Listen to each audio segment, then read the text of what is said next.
Oh, is it recording? Yes. Welcome. Oh, let's see. Can you hear me? Yes.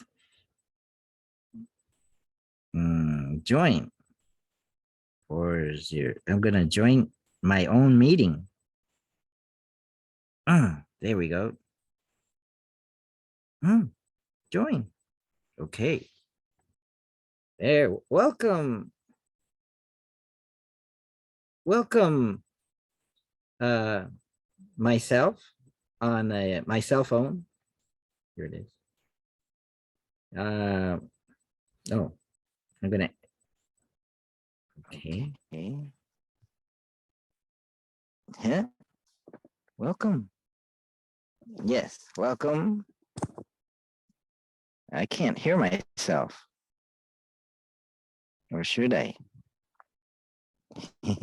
Oh, 2 people in the waiting room. I'll let them in. Let's see. Waiting room. Joined. Oh, shit. Admit.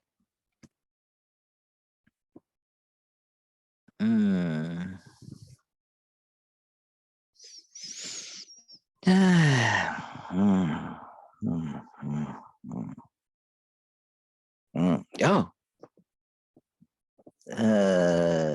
Recording? Yes. How come I can't hear myself? Well, I can hear Dominic. You sure? I'm here now. Yes, I can hear Dominic. Oh, but if I were to hear myself, then monitor myself through this headset, then it would blow my mind, maybe. Oh, who else is here? Oh, Mike. Let's admit him. He's been admitted. Yeah. So,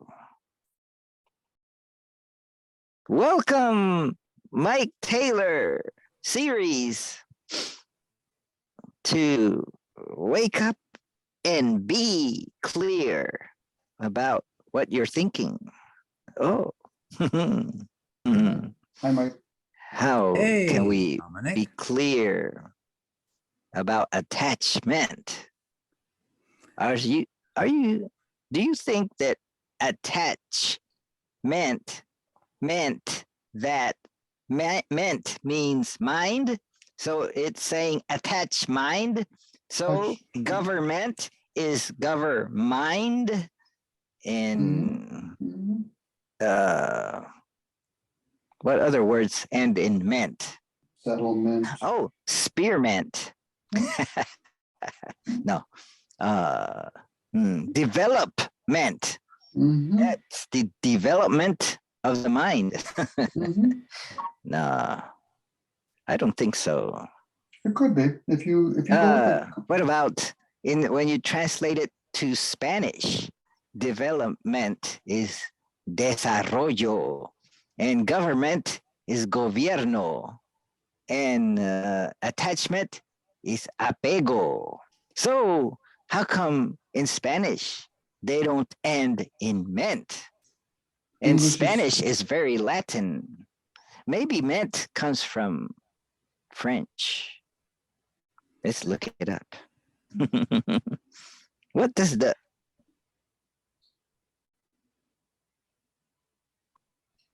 You there, Joe?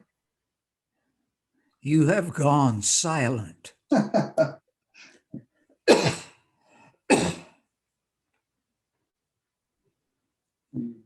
Mike, if you want to share something, I went on a little bit about the concept anyway, my concept of what I thought the word attachment and non-attachments are. Okay. Now, I know that one of the ways in which attachment manifests itself is we all tend to have these mental scripts Mm, that we will find ourselves pushing the button on and playing over and over again. Most often, they are concerned with complaints about things that other people are doing or the way the world is treating us, or the fact that whatever happened, it's not our fault, et cetera, et cetera. mm, Um, and one of the things that I note is most people play those scripts without even noticing mm, that they're getting into them. They fail to realize that they have this script lying around that they continually play. Then I notice also for some people, and this certainly happens to me, that they become aware that they're in a bad habit or a habit that they don't want, of running through certain thoughts, brooding on certain things, playing a script that they just don't want to be in, but they cannot summon the will when the script starts to turn it off. Mhm. So there are two elements there. There is this business of there are certain scripts that we tend to play in our minds. And there is this business of becoming aware that we're doing it. And then secondly, summoning the will to control those scripts, to turn them off when we don't want them to play. This, it seems to me, is one way in which attachment manifests itself. I will not necessarily, it's the only way. mm. I would interject on that. It actually it reveals that, you know, the concept of cognitive dissonance. People use the word, but they don't get it. You can't entertain two different ideals at once for a lot of people.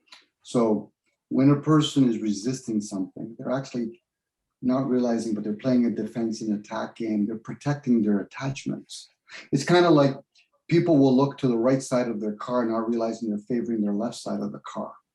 So for a lot of people, it's such a subtle attachment. So I'm talking more or less trying to be the observer in those moments. There's that moment of silence where, okay, a simple example would be a dependency on breathing. And I give Jarl that example. Can you exhale 3 times and then hold it before you're taking in another breath? Well, no. So for a lot of people, they can say no. It's challenging at best for some people, where now you've just realized how you formed an attachment. There is, and this is where it gets skewed, Mike.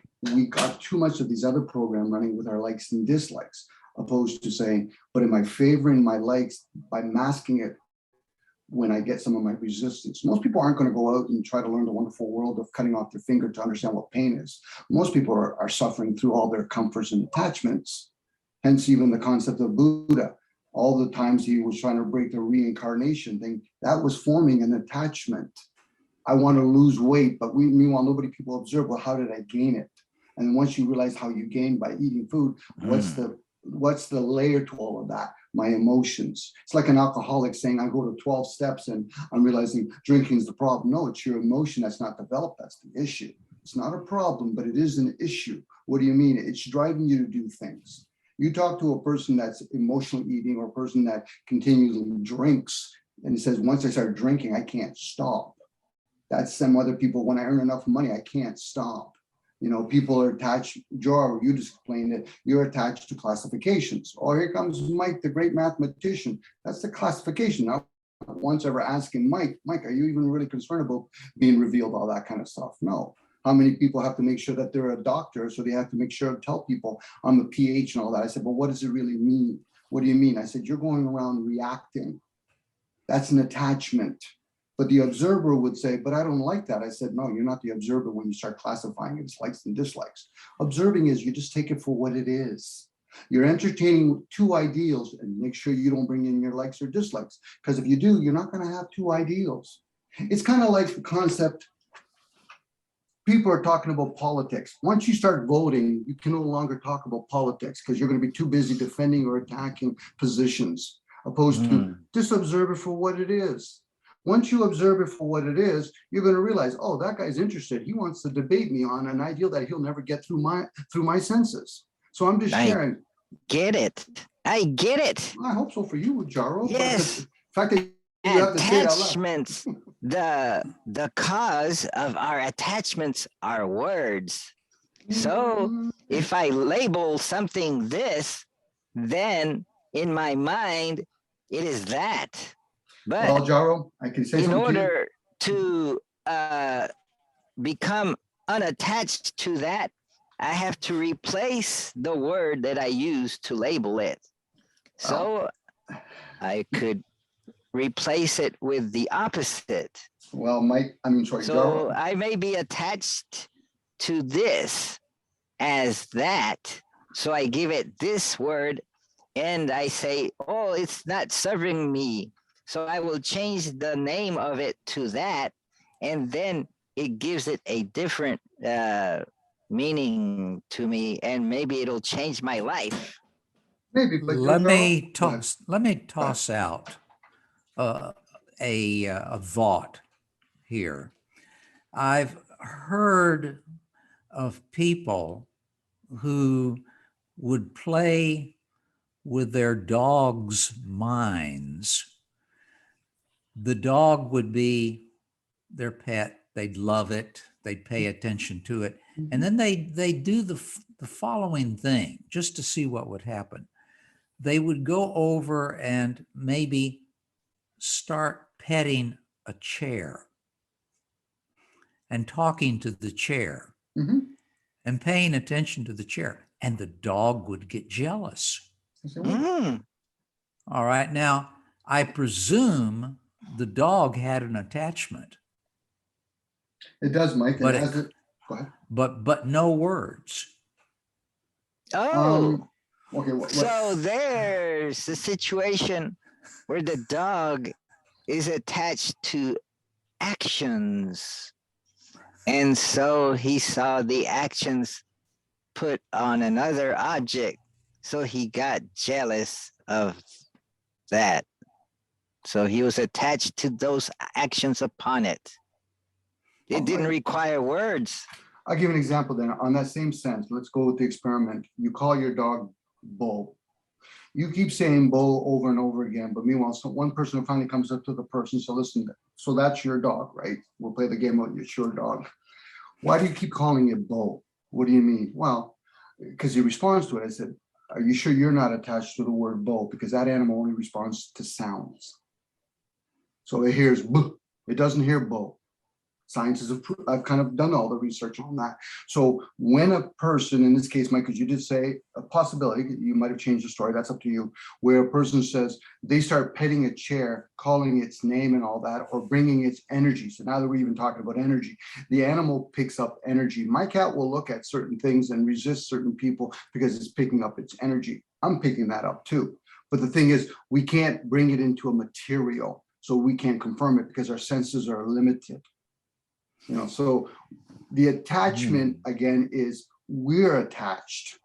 It's never about them. It's about us. Once you become aware of yourself, then you can see the patterns, you know, reason and rhyme. You can reason it or you can pattern it. You can see patterns in things because animals have to be domestified for us to understand them because we've forgotten, we've become so domestic. Most of us aren't able to attune and say, okay, Mike, we're going to go hunting. And Mike's down on the grass, smelling the grass to smell certain urines of certain animals. I just tap into all that kind of stuff because that's what hunters used to do. We've gone a little bit, we've limited ourselves to all those senses. I'm not saying even back in those days that everybody that was in a tribe had that ability. Some did. You know, I'm pretty sure a lot of us have gone into certain different kind of schooling, and then slowly our education would wean us out and saying, but you're not really meant for this kind of craft. You could pay for your indoctrination of being a doctor, but it doesn't necessarily mean you're truly a teacher. Same with as a physician, you're not naturally a healer. I could probably talk to a Reiki master and say they know more about healing of the body than a physician could. Now, pharmaceuticals could say certain things because they do have advantage. I'm not attached to thinking one's right or wrong. I'm the observer of those things. And I can see some of them have a purpose, others have their advantage. This is where people get caught up. I don't agree with the government. I said, well, when did you stop taking care of yourself? Are you going to blame your forefathers? Because really, that's just revealing you formed an attachment. I want people to take care of me. So I resist the idea that other people aren't doing what I want, because they're not in that moment being the observer of those things. They like saying words, attachment, the word love. I'm a Christian, I'm a Muslim, I'm a liberal. Those are just words. But if a person that's attuned to sounds will say they're not being true to themselves. Literally, the word true, like a wheel. If a person says to me, Mike and Jaro, that he's a crook or she's a crook, and then they act like a crook, talk like a crook, they're being true. I'm not here to say they're not a hypocrite in that moment. So at least I can say, okay, I'm seeing your energy for what it is. I'm not here to agree or disagree. No different. A person says, I care about humanity. And at the same time, I do a lot for them. I said, you're being true. But it's the person that says, I care about humanity and I'm not a thief. But meanwhile, they're in real estate. I was thinking, you have to be partly the word crooked, because you're going to mislead people. That's the industry itself, not the person themselves. You know, people that want to philosophize, but yet they debate. I said, then you're not philosophizing. You're playing sports now. You think there has to be an outcome. There has to be a winner or a loser. You know, this is why when people use the word, and they should never be put together, conspiracy theory. Okay, I'm going to play with the idea that the earth could be flat or round. I'm not conspiring with anybody.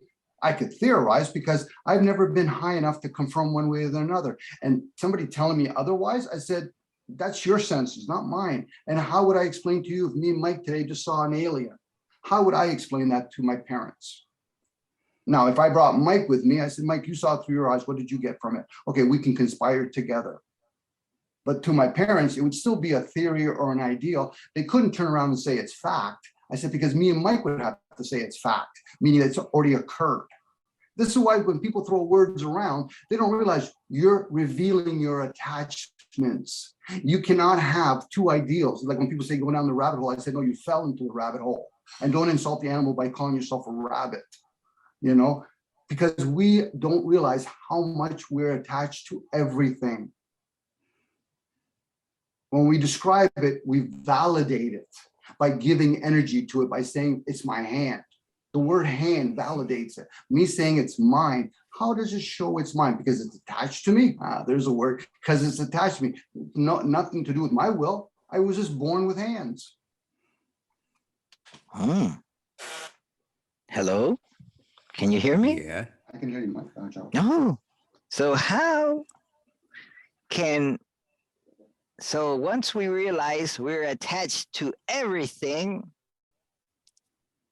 how do I direct is it? That's there, what you're gonna say. is there a benefit to letting go of those attachments, or do we let go of them gradually, or is there a way to let go of them all at once? Wouldn't that cause a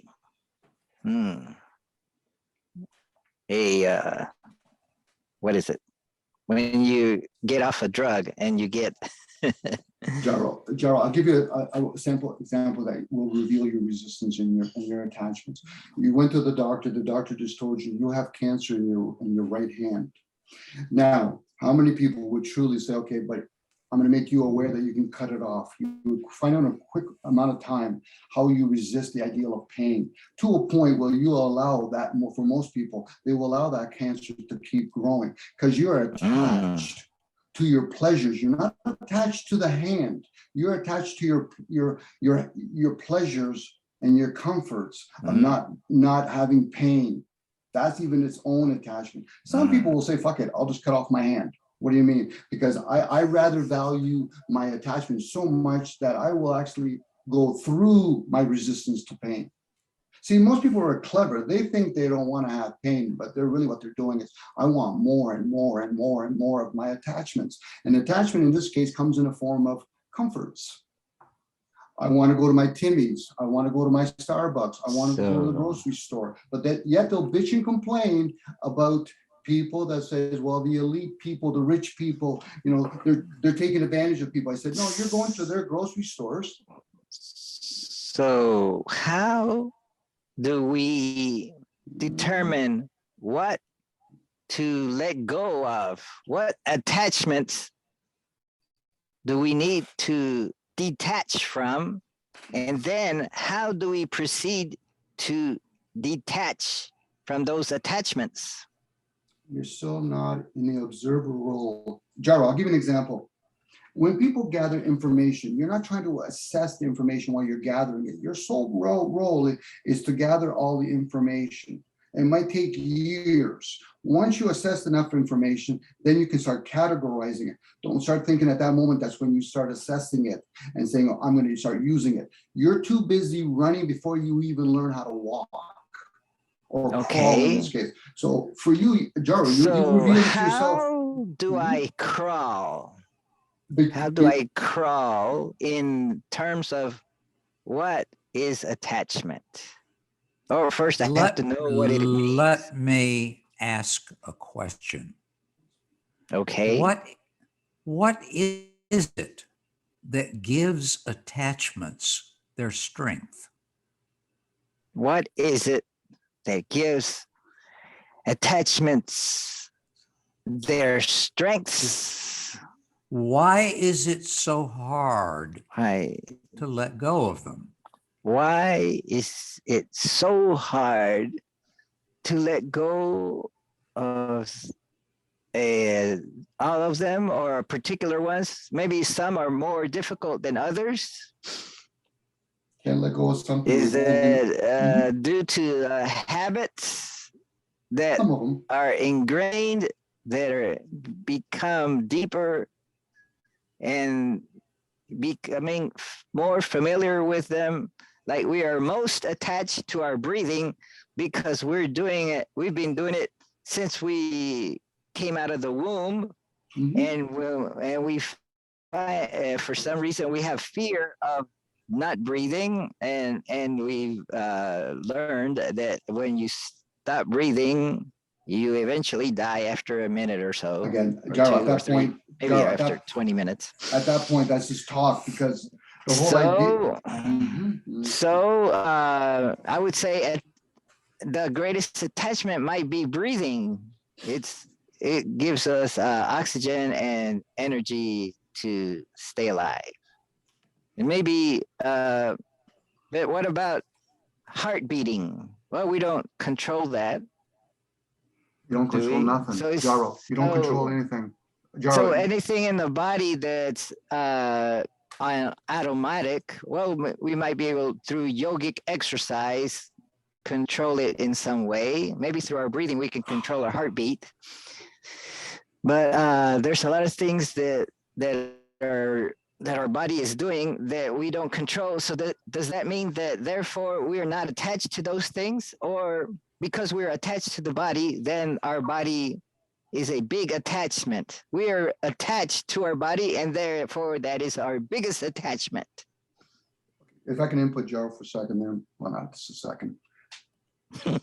A lot of things we do, it's a world of stage. When somebody says words such as, I want to be positive, I already know I'm talking to a child, because things are designed as a stage. A car is designed positive and negative batteries with grounding. That's how the car is designed. Breathing in and out is positive and negative. And the fact that we're in an earthly, we're attached to the earth and we are part of the earth, that's grounding. To better serve the vessel is to understand it by observing it. a lot of times we get in its way. When somebody says they want to control things, again, I know I'm talking to a child, meaning that those are the child years between 7 and 14 when you're supposed to develop your emotion. It's usually the emotion that's not developed that gets in the way. You put a boat on water, it's still grounding, but that boat is designed for that purpose, but it still needs positive and negative. The sun and the moon is positive and negative. To interfere at all with that is you're denying yourself of your own development. There's no good or bad in there. Like I've told you before, good and bad, good and evil, spiritual material, or right and wrong. Change it to right and left. Those are directions. So now, when I hear you say, how can we change it? You're not the observer at that point. You're the child that still thinks that for some reason. Okay, so there are things that we don't want to change because they would be foolish. Is that what you're saying? No, it's not foolish. You're saying the idea Change? you're not putting yourself in a position to be the observer. There's always something that's observing you the whole time. The ego is only the onboard program. It's the one that learns language. Some of them have the ability to learn many languages, even though me, you, and Mike have known many languages, numbers, colors, and all that. But when people think about language, they think about, I speak Latin, as that's one language. But I speak French, that's the same language. What are you talking about? You're talking about I sound get it. through words. So you're saying that we have many languages. We have a language for each sense consciousness. Yes. So we have a language for the ear consciousness, that is words that are spoken, and we have a language for eye consciousness. Those are the objects, and maybe we can create an alphabet and that our eyes can see, and then it's converted into sound in the mind. Like when we see the word tree written down, then we convert it in our mind and we hear the sound tree in our mind, maybe. Yes, and some people do, and some people can actually break it down. So you're saying that each sense awareness has its own language. Yes. So even touch could be considered a language. It is a language. Same with thoughts. And Same as smell. so Those are all there's languages. body languages. Yes, the common senses, hence common sense is the limitation senses. Most people will only allow themselves to be aware of the 5 senses when there's many, many senses. And those are all variations of languages. This is why when you have the word Kabbalah, receiver, because within our vessels, there's 12 different receivers. It'll be like 7 satellites, 12 satellites, but the mind can communicate with only so many. But unfortunately for us, we don't realize certain invention that has been presented to us affects us, such as radio frequency, Wi-Fi, electricity, noise from cars. Those aren't nature's noise. That's man-made noise. And that puts the body in what we call dis-ease. Now, unfortunately, for a lot of people, they're still in a state of ignorant. I'll change the word because you use it commonly, the word fear. Fear and ignorance is the same word. I'm ignorant of things. I'm fearful. How can you truly be a fear of death when you've never experienced it? Unless you're aware that the in and out taking of breath is life and death, positive and negative. Now, when you think that death is bad, you're being self-righteous because you're thinking that life must be the good thing. Well, then what is all the parts to life? Is life the tree? Is life the oxygen that comes from the tree? Well, then why am I participating in harming myself? Forget about harming others. Most of us, Mike, Jaro, you've never lived outside of that vessel. Just because you look outside and you see a dog over there or a cat over there or a tree over there, you're still here. When you're in the shower, you're still here. So that's why when we communicate with each other, we're hearing each other. We're not listening to each other. That's done within. I got it. I got it. I hope so. You're saying, or I'm learning from you, that our attachments are the root cause of our fear. Is that correct? That's what you think, but no, I'm not saying that's you. There's no root. Or anything. is that a truth? Does that sound truthful? Truthful? Jaro, I'm sharing ideals and possibilities for Well, other I would people. say no. Sorry, not to interrupt, but like, No, no, go it ahead, Barbara. can't. Go ahead. Okay, go ahead. No, because like Dominic was saying, like if you're attached to the ground by way of gravity, like that doesn't like inspire any fear. So no, just by the things that you can't control, I guess it wouldn't mean that you're fearful of it. It's just there's just certain things that you just don't know that you control. I mean, sorry, that you are attached to. Mm. Well, at the same time, when we're in an Yeah. environment where people speak a certain Mm. native language and they all start describing this plant a certain name, we're attached to the energy, because if I never was around a whole bunch of people, I wouldn't know what that plant is called. And if I did, I wouldn't recall it. There's consciousness. So this is why when some people go to different countries such as England, you start, if you're attuned to it, you might start picking up an accent. Not necessarily meaning everybody will do that, but then we also have to factor in different blood types. Blood types play a major role in memory cells. So now somebody would say, well, then why do I have an Aussie accent? Or why do I have a different dialect? Because consciousness, kind of like what you use the idea of a alpha monkey, because they always miss that part. The alpha monkey cracks a coconut in one part of the world. Consciousness, the air, prana, chi, call it whatever you want, it now is circulating in this big circuit board. Another monkey in another part of the world, preferably an alpha, will actually pick that up, and then it starts picking up how to crack a new coconut. No different when alpha female is in the presence of other women. Some women, if not a lot of the women, will their menstrual cycle will actually adhere very similar, because we're talking about blood now. So now once you become aware of those things, then you're going to say, why would I want to be attached to it? Just experience it. This is why when I hear people say my thoughts, I said they were never your thoughts, because you could just do a simple investigation. So are you saying that we can overcome our attachments by becoming aware of them? Then they won't cause fear. Well, the fact that you say overcome, you're still overcome. attached. You're still attached. I'm attached to overcoming my attachments. Maybe I don't need to overcome them. And then you would be the Just be Buddha. aware of them. Then you would be the Buddha, and he's got a whole bunch of other people being misled by thinking, well, I had to do 13 reincarnation because I was trying to break the reincarnation. Well, the fact that you're saying you have to break it, opposed to just experience it. Now, you can enjoy your experience, but you can form an attachment in that.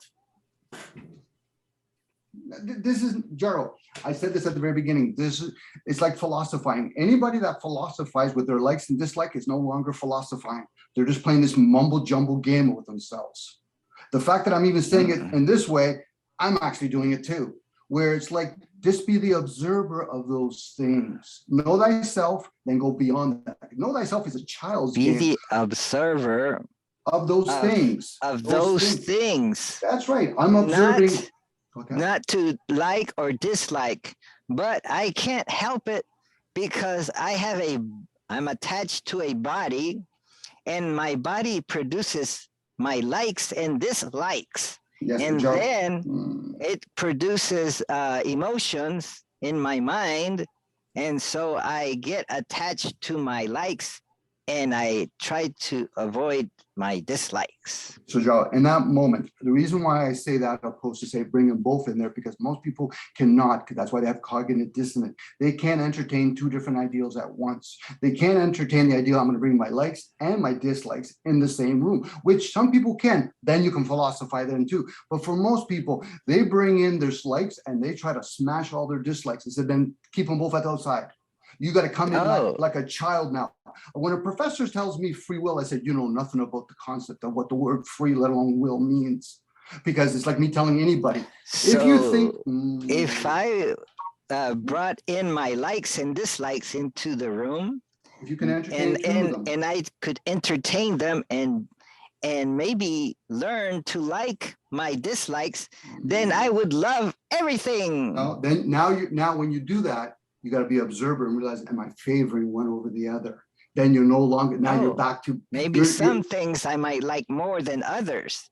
That would be unfair to those other things. Fair. This has nothing to do with fairness. In this world, human beings have shown poverty, greed, lust, and all that kind of stuff. Where did you ever get the concept of fairness? Unless you're talking about from within, then that's different. Because if I'm fair to everything, then nothing would cause fear, because if there's something I don't like, and it might take over the thing I like, that produces fear.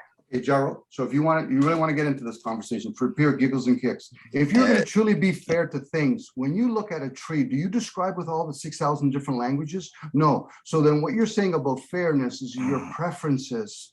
You're talking about all your attachments to your awareness, to your limited awareness. To be the observer does not mean I'm going to understand how the tree works above and below and when it no longer is here. You're being observing of only one person only. Oh, You can read as many stories you want or hear so many stories about other people. The only person you're ever going to get to know at best, let alone have wisdom and understanding, is you. so if have a question. Yes. Please, Robert. Dominic, can you go back to your argument about like attachment? Can you like explain it one more time? Sorry. Concept of attachment. Well, there's the word attachment. You're attached to the mind. So when we things like when I say the mind, I'm not talking about the brain. So we're talking about an energy, so the mind picks up things, and we do a concept like Kabbalah. You receive it from within yourself, and you have many receivers in it. But what we do is we favor one over the other. Somebody will favor the left hemisphere over the right hemisphere. Some people will favor their gesture, their heart, or some people will favor their spleen. So once you become attached to those things, you're going to ignore many other parts, even though they're still running. You're going to ignore them. This is why some people are intuitive more than others. The reason is because they're leaning more to one than the other. Once you're more balanced, you're the observer now. That's all it is. You're observing it. So non-attachment would be the observer state. But people. So are you saying that a wise person or a person that is in harmony would be able to observe something with all their receivers equally, something like that? Well, at this point, I'm doing a lot of an assumption on my part, because if I was, I probably would be in a state of silence, because I realized no sense explaining to anybody else, because how are they going to see the alien through my eyes? As alien to most of us. I'm theorizing at that point, guys. Let me jump in for just a second, because I'm going to be leaving when this is in about 3 minutes.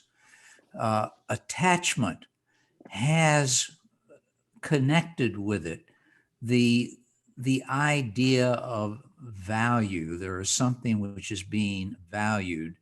There is something which is being held onto, or which holds on to us.